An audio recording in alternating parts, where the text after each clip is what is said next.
Coming up next on The Jeff Crilley Show, she is a powerful, independent attorney who's encouraging the next generation of powerful female leaders with a children's book series. Her incredible story just ahead.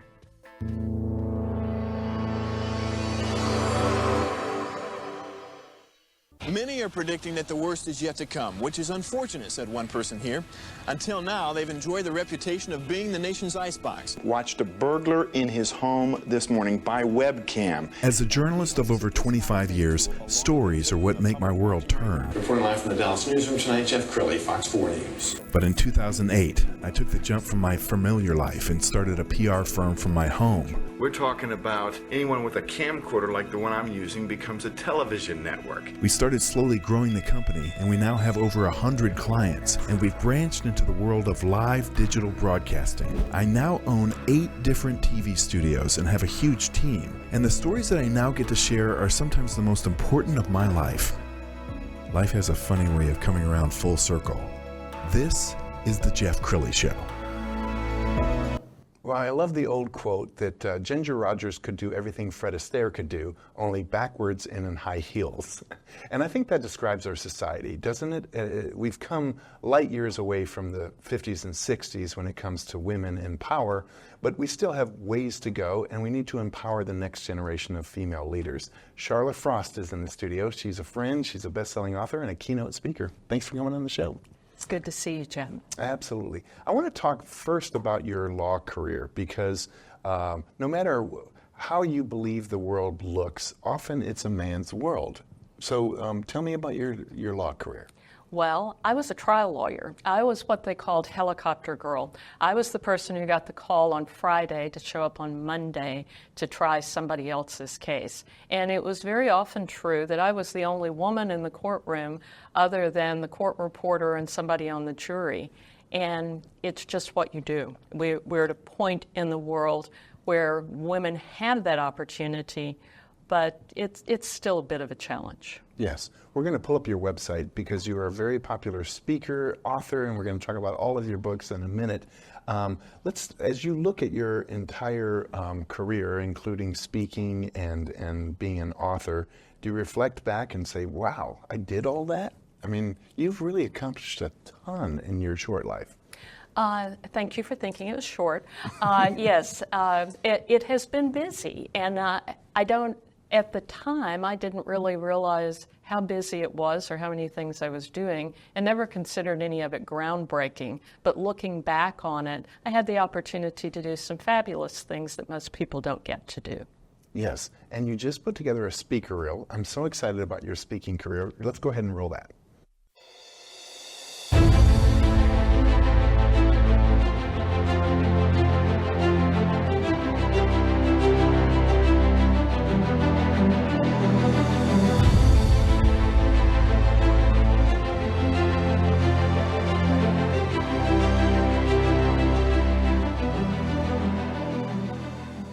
Let me tell you a little bit about my learning experience, and I'll finish up by telling you who I am, because that's not really the important part. The important part is, let's talk about what I have done that has made me who I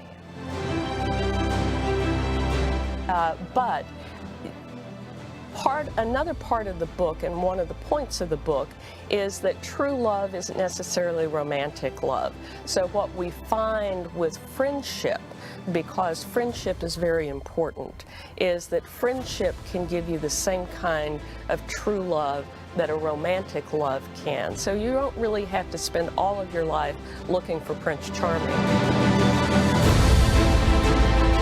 Nation stops against the company. So we go do that, and then my partner and I go back to the office and lay off everyone who works for us, because we are what they call a captive law firm. We really had one client. And we had all these great people who worked for us, but we no longer had money. So the good news was we had paid them on Friday, so everybody had been paid. But as of Monday morning at 9 o'clock, we had no reasonable expectation of being able to pay them again. And I was chosen along with two of my colleagues, one from New York the first year, one from Denver, both the first year and the second year. The third year, it was me, the guy from Denver, and a pair of younger lawyers. So considering how many lawyers there are in the United States, that was a big deal. That was very exciting and very gratifying.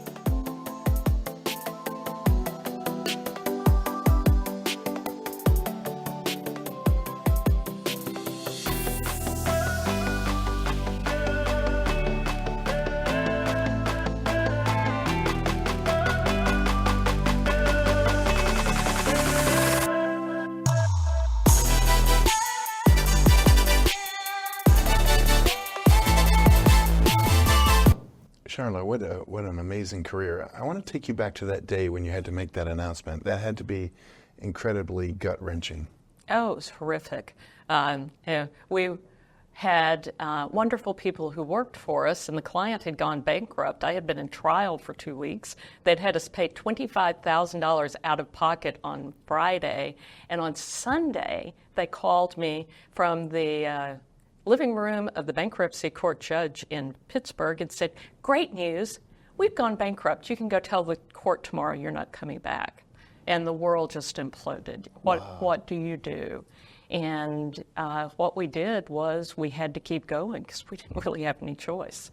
I wasn't a rich kid, so I had to have a job, and all those people who worked for me needed jobs, so that's just what you do. Wow, and that's called resilience and grit. So I want to talk about your best-selling book, Power at the Table, and we also have a full-screen graphic that we're going to put up. Tell us about this book. This is the book that I wished I'd had when I first started developing business. Because as a lawyer, you're expected to develop business and have your own clients, but nobody trains you how to do that. There's not a class in law school on how to bring in clients so you can get paid. And it was trial and error on my part. So once I decided I didn't want to do trials anymore, which fortunately coincided with COVID where there were no more trials, I decided to write the book that I wished I'd had. And that book is Power at the Table. And it teaches people a system for identifying what they're good at, figuring out how to describe it, identifying the kind of clients you'd like to have, and doing the things you need to do both to get hired and to get retained. So it's a bit of a workbook, it's a bit of an inspiration book. Give us one takeaway from the book. You've got to do it, and you've got to calendar it. I used to tell my young lawyers, if it isn't on the calendar, it's never going to happen. And that's really true. No matter what brilliant ideas you have to make sure that you follow through on them. And I think persistence is the biggest thing that is the bugaboo for people who are doing marketing and business development. All of the literature says it takes 8 touches, which is 8 legitimate interactions with somebody, not 8 random emails, in order to develop the sort of relationship that will cause them to think of you when they need someone to help.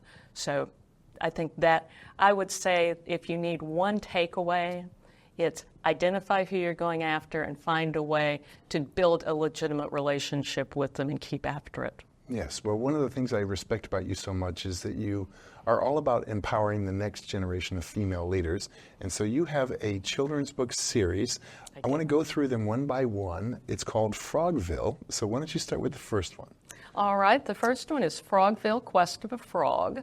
And that introduces the readers to the world of lily pad lotus dillweed and her twin brother Crocus. Lily happens to be a minute older than Crocus, so she's the one who turns into a frog when they turn 13. And there's a whole backstory on how that happens in Frogville. And Lily has to go on a quest to get a kiss, a royal kiss, so that she can turn back into a girl. But what she finds during the quest is that it doesn't necessarily have to be a royal kiss, and it doesn't necessarily have to be a romantic kiss. friendship can solve most of your problems. So off Lily goes on her quest. Wow, okay, before we get to the other books, I want to talk about, it was a wild departure to go from your nonfiction life to writing fiction. Was that a challenge for you? It was and it wasn't. I grew up in Frogville, Oklahoma, which is a rural community in the southeast corner of Choctaw County, Oklahoma. And as a kid, I spent all of my time reading because, as one of my neighbors recently told me, way out here, there's not anything else to do.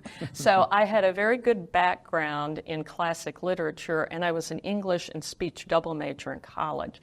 So the concept of creative writing, not really that foreign to me, but I was a lot rusty. So I had to start over with all of that. All right, let's keep going through the books. Okay. The second one is Quest of a Princess, because after Lily turns back into a girl, she has to go and try to turn her best friend out of being a rock back into a person. So on her way, she encounters a princess who's trying to solve her own problem. Each of the books comes from a different literary tradition. So the first book is a classic fairy tale. Second one is Arabian Nights. And then that takes us to the third one, which is Quest for a Queen. The princess and our former frog girl team up to go help a queen who is in trouble, and they need help both with that, and it turns out that Lily's brother has had a little bit of an issue with sibling rivalry, and he's causing all sorts of problems. So they have to deal with that as well. And it's about teamwork and friendship, following through on promises, and the importance of family. Okay, so let's talk about like the process of writing, because I have to believe that you're actually becoming Lily. Like, would Lily do this? Would Lily say this? What was that process like? There is some of that. Lily is not me, but Lily probably has a lot of my characteristics. She's not particularly athletic. She is a little bit nerdy and a thinker, and she's willing to tackle what needs to happen. So in that respect, that probably is an internal reflection, Yes, as opposed to truly a work of fiction. And for the young lady who's reading this, what do you want her to get out of this series? I want her to get that self-reliance and self-determination will get you where you need to go. And friendship is really important. Developing friends, developing your community, not just your family, but those people you meet along the way, is important. And those are characteristics I'm not sure that we focus on quite enough in society these days. And in fact, the fourth book, which is Quest for a Frog, is about Lily and her friend who, now they're both girls now, they're on their way back to Frogville, but they've gotten lost, and they are in unusual circumstances, and they find that the adults around them are not as reliable as they ought to be. So they aren't going to help them, but they're going to give them a task. And this one relies on a combination of Norse mythology and the Wizard of Oz. So the girls have to go retrieve a Norse sword that is hiding in the Silver Village. What's the highest compliment you've gotten since you started with the children's books?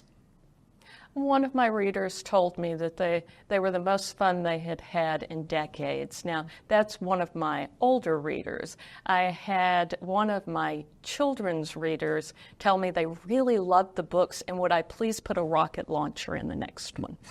And I thought that was so cute. Haven't been able to fit in a rocket launcher, but it was a great suggestion, and it told me, it was a little boy actually, Really? It told me that he had actually read the books and enjoyed them, so that was good. That's cool. Okay, how long do you see this series running?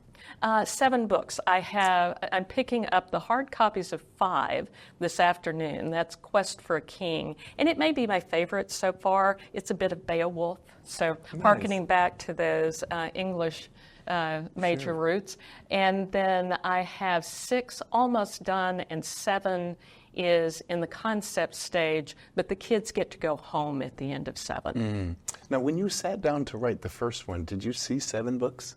No, I barely saw one. It's like I'm going to see how this feels and how it turns out. And then after 1, it's like, well, the story's not finished. She's not a frog anymore, but she's got so much more she has to do. And so that's what I ended up doing. And each story has had a natural next step that needed to be explored before the story could be over. Okay, we're almost out of time, so I want you to look into the camera on the left and talk to that young lady who needs inspiration, needs guidance. What do you want to say to that young lady? When you're 13 and turn into a frog, the world is really not over. Because all of us turn into a frog when we're 13. And with determination, friendship, and a goal, you'll be just fine. Wow, what a great mic drop moment. Great way to end this segment. We're also going to leave you with her speaker page, which is sharlajfrostspeaker.com. The great Sharla J. Frost. Thanks for coming on the show. Thank you very much for having me, You bet. Jeff. That's it for now. We'll see you next time.